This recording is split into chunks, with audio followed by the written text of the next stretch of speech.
খাদিজা, তুমি এই সেই হেরা পর্বতে খাবারগুলো নিয়ে উঠেছো, আবার নেমেছো। তোমার হাতের খাবার ছাড়া আমি কখনো খাই নাই। যেই দিন আমার কেউ ছিল না, সেই দিন ছিলাও তুমি। আজকে তুমি আমাকে রেখে এই দাবি করো। রাসূল সাল্লাল্লাহু আলাইহি সাল্লাম বললেন, খাদিজা, কেন তুমি জামাটা চাও? ইয়া রাসূলুল্লাহ, আমাকে যখন এই জামাটা পেঁচিয়ে দাফন কাফনে দেওয়া হবে, রাসূল গো, আমাকে যখন প্রশ্ন করবে মা রব্বুকা ওয়া মা নবিয়ুকা ওয়া মা দীনুকা, প্রশ্নগুলো করবে, আমি তখন এই জামার বরকতে আমি প্রশ্নের জবাবগুলো দিয়ে দেব। বলেন না সুবহানাল্লাহ। বিশ্বনবী বললেন, আর কি চাও খাদিজা? আমি চাই আমি যখন দুনিয়া থেকে চলে যাব, তখন আমার লাশটা আপনি নিজের হাতে ধরবেন। সুবহানাল্লাহ বল।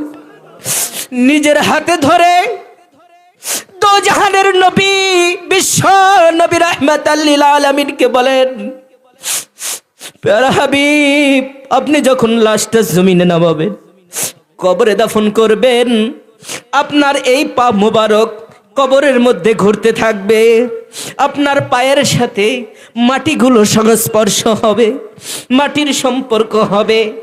আর যেই দিন আমাকে জিজ্ঞাসা করা হবে দুনিয়ায় কি করেছো, এই পবিত্র জমিনে আপনার পায়ের মাটির বরকতে আমি সেইখান থেকে জবাবটা দিয়ে দেবো। সুবহানাল্লাহ।